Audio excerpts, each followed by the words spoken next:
Hey folks, welcome back. Hope you're all doing well. And today we're going to continue talking about that great mystery that was alpha, beta, unsaturated carbonyls. And the principal question we're going to be asking is this: why, God, why? That is, why are these things so stable and why are these things so reactive? And why can you form one simply by doing this?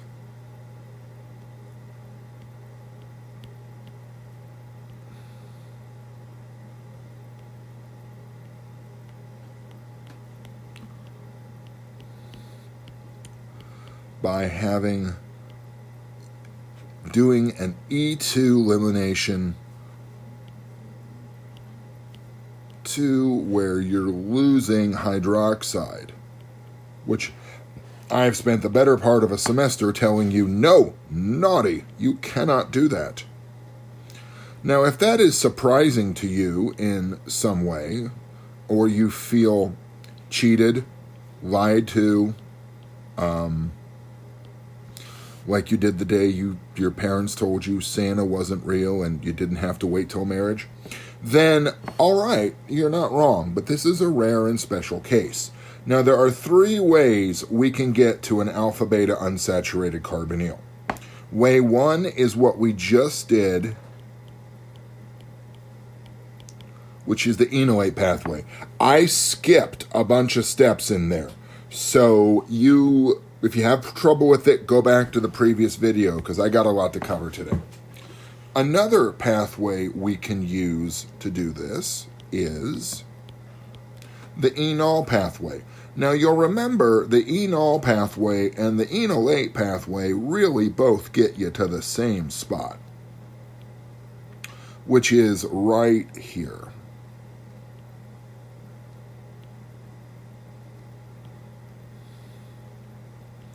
The difference is, in the enol pathway, you have all these spare protons running around getting into mischief.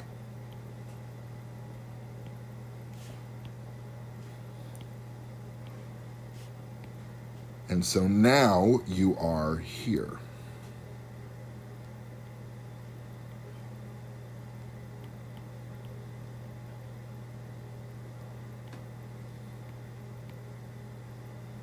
And your OH is turned into an OH2, which is the better leaving group.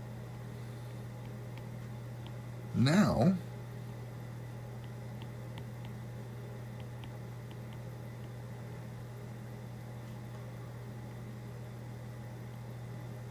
you can eliminate, and you'll get right up there. Same product. The other way you can do this is if you take a carbonyl, like so. Remember, I'm using acetophenone for all of my examples here because only one side has available protons.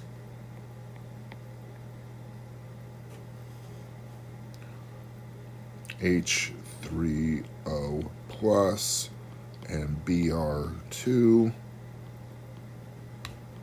to put you here.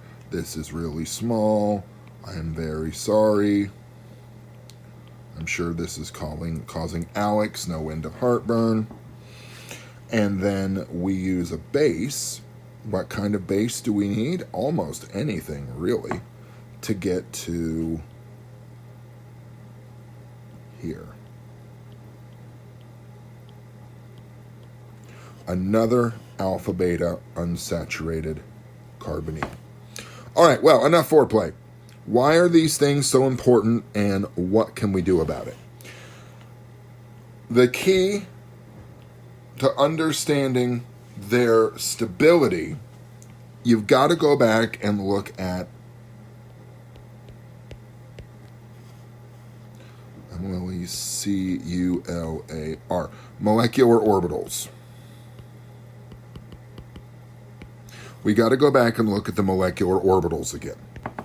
Now don't worry, we're not going to get really scary here. But the molecule that we're going to look at for this purpose is this one. It is the simplest alpha-beta unsaturated carbonyl. It's called acrolein. What I want to do now is I want to break acrolein apart, show the sigma skeleton, but I also want to show all of the p orbitals that go along with it. So there's our sigma bonded skeleton. I'm not going to throw in the oxygens. Excuse me, I'm not going to throw in the hydrogens. But I want you to consider this.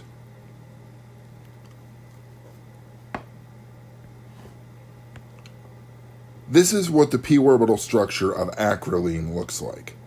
And if you'll remember the definition of a p orbital, 2 parallel p orbitals. And that is, of course, the definition of pi bond.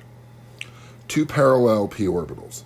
Well, that means that these two sets of orbitals have to be parallel, and then these two sets of orbitals have to be parallel, because take a look at the starting material.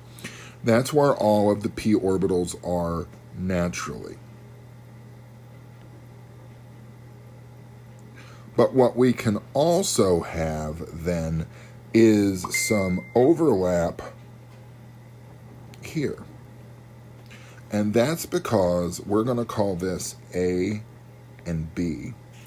If orbitals on A and B can be parallel, all the orbitals can be parallel. Don't worry, this isn't some sort of crappy geometry flashback. Now, when you get into the molecular orbitals of this, I'll spare you most of the gory details. It has to do with systems like this, where you've got your p orbitals, and in the lowest system, you've got complete overlap on both sides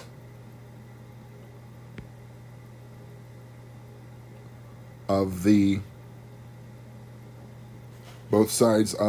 plane. And then you get into 1 up,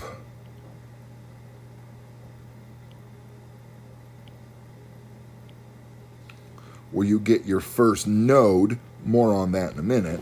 But you get overlap here, and then you get overlap here as well. This represents the bottom one, which we call psi 1, represents the complete distribution of electrons over the whole thing. This one, psi 2, represents kind of where the electrons would actually be found. Now, you've got 4 electrons to fill in, 2 from each pi bond. So at psi 1, you've got 2 electrons, and at psi 2, you've got 2 electrons. Now, this begs the difference. Is there a psi 3 and a psi 4?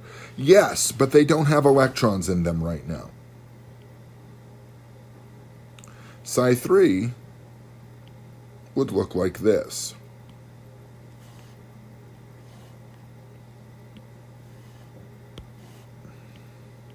Oops, sorry, my bad.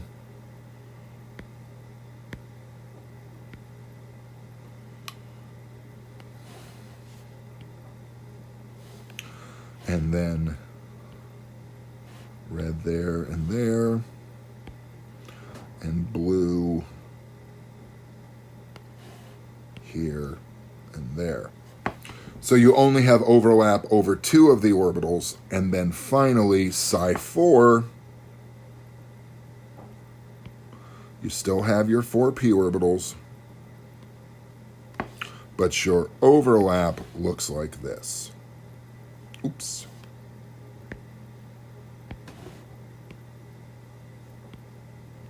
where there is absolutely none.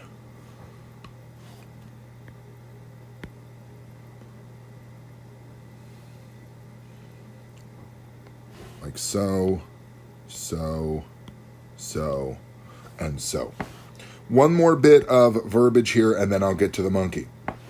These two orbitals are particularly important because this is the psi2 is the highest location electrons lie in this molecule, and psi3 is the lowest location that electrons lie in this orbital. Psi2 is called, I'm trying to find a place to write it here, psi2 is called the HOMO. Stop giggling. It's called the HOMO. It stands for highest occupied molecular orbital. Highest occupied molecular orbital, and that makes psi3 here the LUMO, the lowest unoccupied molecular orbital. All right, last question for this slide. Why does this matter? Why does all this really matter at all? What you see, I want to show you one thing on acrolein.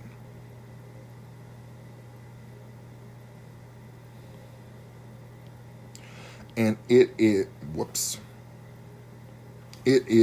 a resonance form.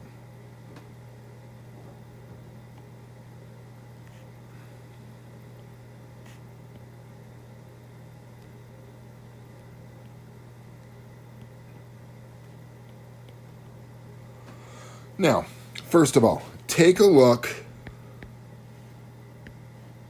here. This particular all overlapped structure very clearly designates psi1.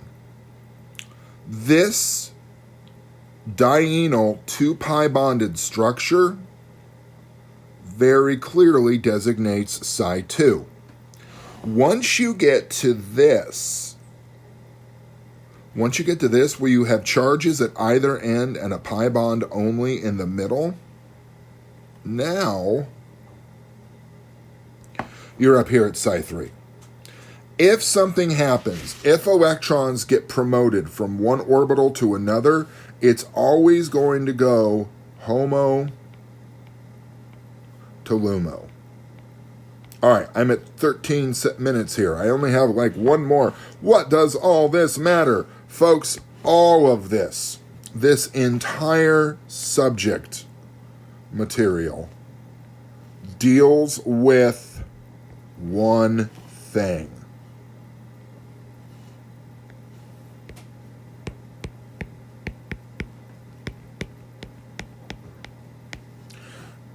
Stability. It all deals with stability. Ladies and gentlemen, alpha beta unsaturated carbonyls